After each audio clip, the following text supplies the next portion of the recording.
Hello, Princess on a Pillow here. I am here to do a review slash recap with my opinion on Love After Lockup Season 5, Episode 34. It's Part 2. How mentally stable are you? I uploaded Part 1. Please go check it out if you haven't done so already. Let's get started. First couple is Kim and Joey. After she picked him up from the prison, they go out to eat. Joey said he's still wearing prison boxers. I would want to go home, shower, and change first. I would want to... That's just me. That's just me. My first outing, I would want to go... I would want to be wearing... I would not want to be wearing the prison smell and prison clothes, okay? So they are at the restaurant, and they're talking about how they snuck around to see each other back in the day. And how this is their first real date.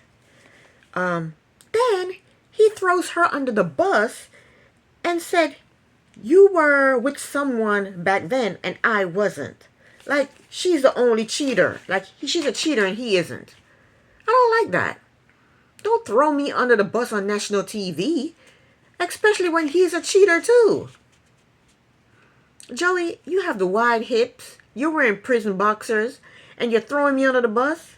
That's three strikes against you. You've only been out of prison 30 minutes. And you're already throwing her under the bus. So Kim told us some background about her ex and Joey. And how her ex cheated on her. And how she had sex with Joey as revenge. Maybe her oldest son is Joey's child. You know? They talked about her divorce and who is sending the messages. Joey thinks that it's Kim's ex-husband sending the messages because Kim's ex-husband still wants to get back with Kim. Joey claims that he doesn't know Ashley. He doesn't know who Ashley is. Ashley's the one that told him about Kim cheating on him. Then Joey gave us the rundown on all the drugs he used. He says ecstasy, heroin, and cocaine. Those are his drugs. That's what he gets off on.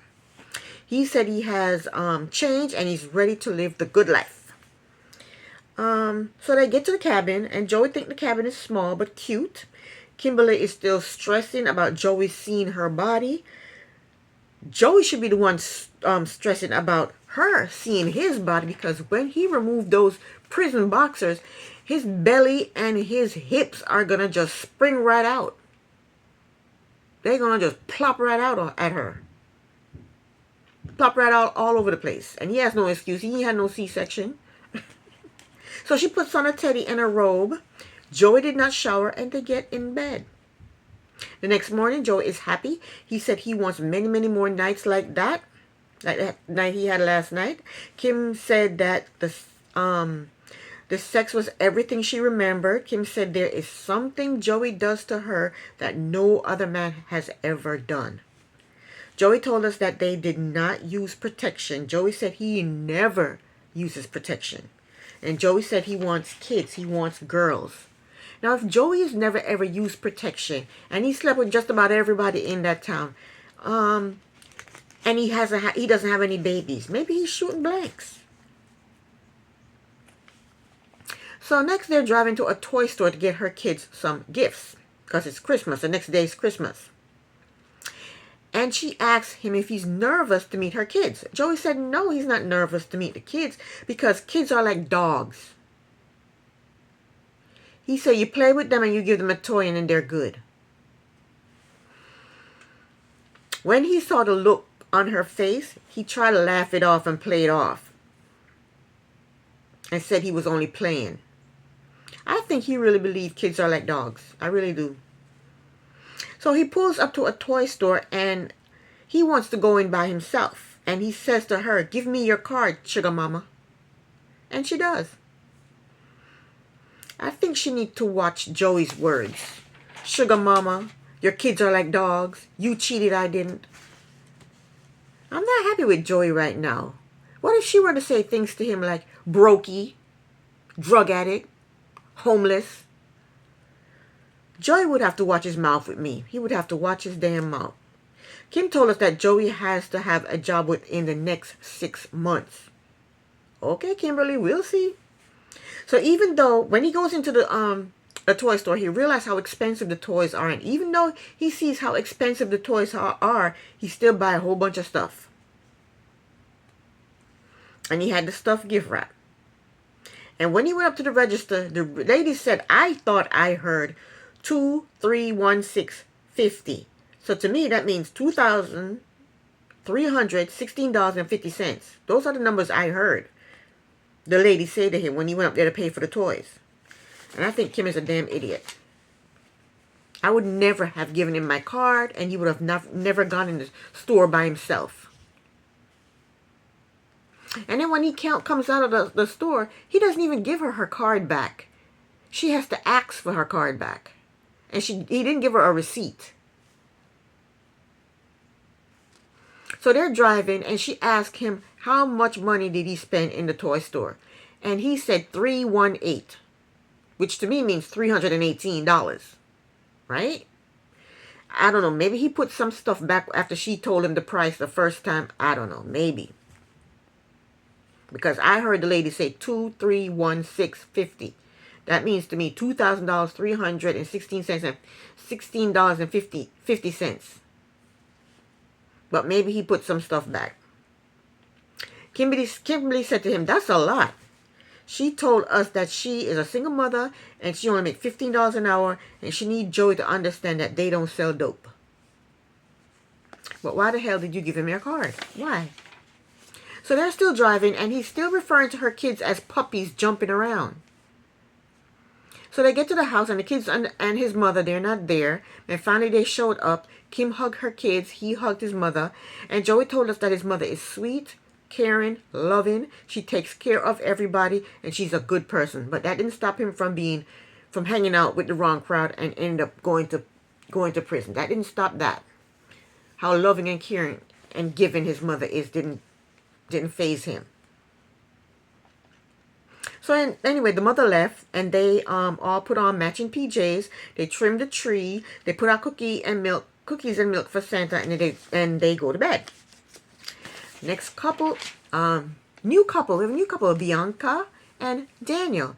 Bianca is 23 years old and unemployed. She's from Florida. Daniel, he's 31. His crime is aggravated DUI, third-degree burglary, and he got 4 years. And the screen said he'll be out in 30 days. 30 days till release. Excuse me. Bianca is with her roommate, and she is packing to fly to Arizona. She said Daniel is hot, and he is the love of her life. She said they have been dating for 8 months. She said Daniel can't leave Arizona for 90 days after he's released, so she rented an apartment in Arizona for 4 months. She claimed that she may have spent $7,000 since dating Daniel, but she hasn't really been keeping track. Her roommate thinks that Bianca is making a huge mistake with Daniel because Bianca is paying for everything. Bianca has a scar on her neck. She's like a scar right here. And she said 9 months ago she went out with a friend. Bianca said she had a few drinks, and her friend offered her a ride home. She said she didn't realize that the friend was drunk, and the friend crashed into a wall. Bianca said she broke her neck, fractured her back, and lost her voice. She said she was having a hard time healing, so she went on a prison website to find someone who had a DUI offense. And that's how she found Daniel. She said Daniel helped her heal, and now she wants to save him. So she drove back to the scene of the accident and then ended up freaking out. She said she is not allowed to talk about the accident and the money she received. She said she received a lot of money, and Daniel knows exactly how much money she received. I think Daniel is going to bleed her dry of all that money. Next, Bianca is hanging out with her best friend. Bianca told her friend that Daniel does not want to stay at the halfway house. he wants to stay with her at the apartment. Her friend told her that Daniel has to stay at the halfway house or else he'll go back to prison. The friend told us that Bianca does things without thinking. And of course, she's 23. She's young. We all do that when we were 23. So Daniel called her, and she goes in on him. She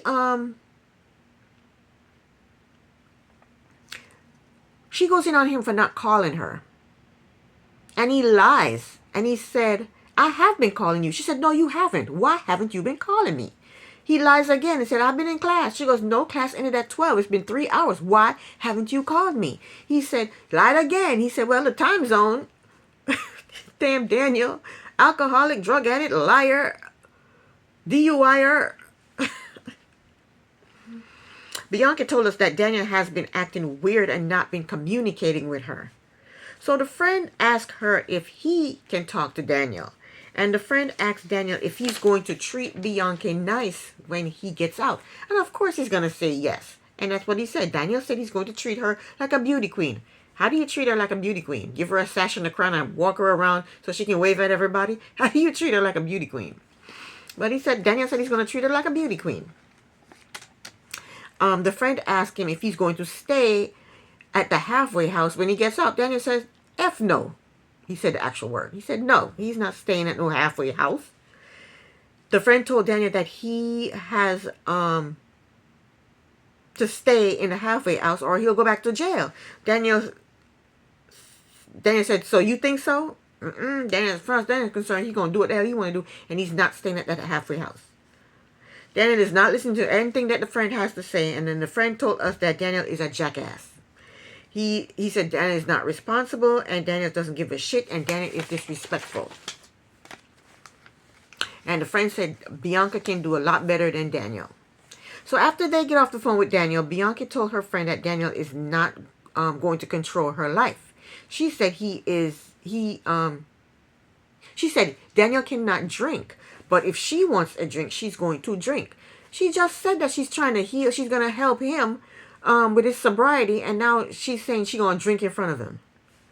Bianca said she doesn't have a problem with alcohol, so why does it matter if she drinks? And her friend is trying to tell her that since Daniel has a problem with alcohol, you shouldn't drink in front of him.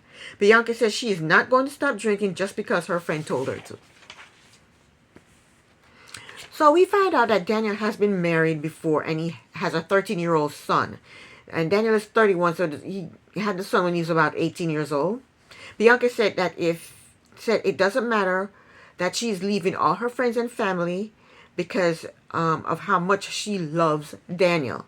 Yeah, you love the Daniel that's lying to you and being shady and not communicating with you. That's the Daniel you love. Her friend told her she is crazy. Then Daniel's mother called her, and Bianca told us that she has a good relationship with Daniel's mother. So she's on the phone with his mother, talking about Daniel's behavior, and the mother told her not to drink around Daniel because if he drinks, he'll go back to doing drugs. And that's the exact same thing her friend told her. But the mother said, I know you love him, so you won't drink around him. Then the father comes on the phone. The father asks Bianca, how mentally stable is she? And Bianca is offended. The mother told her not to listen to the father. He's a nutcase, and he says off-the-wall stuff. When she gets off the phone with the mother, Bianca and her friend, they talk shit about the father. They said the father is disrespectful. They said the father is not a good role model. Bianca said the father is a red flag. So the friend told her again, do not drink around Daniel. But Bianca is being hard-headed. She said Daniel thinks he can handle his own. But you know what? When Bianca went out with her friend, hanging out with her friend, and her friend offered her a ride home, Bianca didn't realize the friend was drunk. That's why she got in the car with the friend. And the friend ran into a wall. So she's not even going to know when Daniel is drunk. Daniel's going to be drunk and she's not even going to know it. She's going to have to learn the hard way. Then we hear a recording of Daniel. He said he has not been sober since he has been in prison. He said he has relapsed a few times. Bianca is in for a rough time. She is, And And she don't even have to drink in front of him. He's going to go off on the bench all on his own. Her drinking in front of him is not even an issue anymore. Because she's not in front of him right now and he's drinking. He's in prison drinking. Last but not least, Letitia and Keith. Letitia is home and she got a notice on her door from the sheriff department. She told his cousin that the public defender has filed a motion to withdraw from Keith's case. She said they keep telling him that he is getting out. Letitia said she checked the website every day, but she hasn't heard anything yet saying that he is getting out. The cousin took a picture of the sheriff notice because she's going to go check it out and see what's going on. And she took the kids to school. She took Letitia's kids to school. That's a nice cousin. Keith's cousin is really, really nice to help her out the way she's helping her out, you know. Then Letitia called to find out about Keith's release. She was told that the motions were filed for his release. And they asked her if she is working with an attorney. Letitia told us that she paid a paralegal $1,000 to get Keith out early. The person on the phone told her to reach out to her attorney or public defender for clarification. The person on the phone said Keith's docket read not applicable.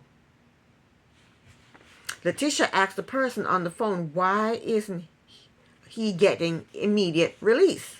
The person on the phone said, ma'am, I can only read what it says on the docket. I cannot offer you legal advice. The person on the phone already told her that. So what is she hard of hearing? The person on the phone told her that the attorney can explain to her why the new law does not pertain to Keith's case. And there is nothing on the docket that states that he is going to be released before his original date. It's not looking good for Keith. When she gets off the phone with the docket person, she tried to call the paralegal and she got a voice message. So she runs out of the house saying that she is going to pull up on the paralegal. I hope she don't get herself in trouble. Then her and Keith will be in jail. Well, that was the end of the episode. This is the end of my review. Thank you so very much for watching. Princess on a Pillow here. Bye.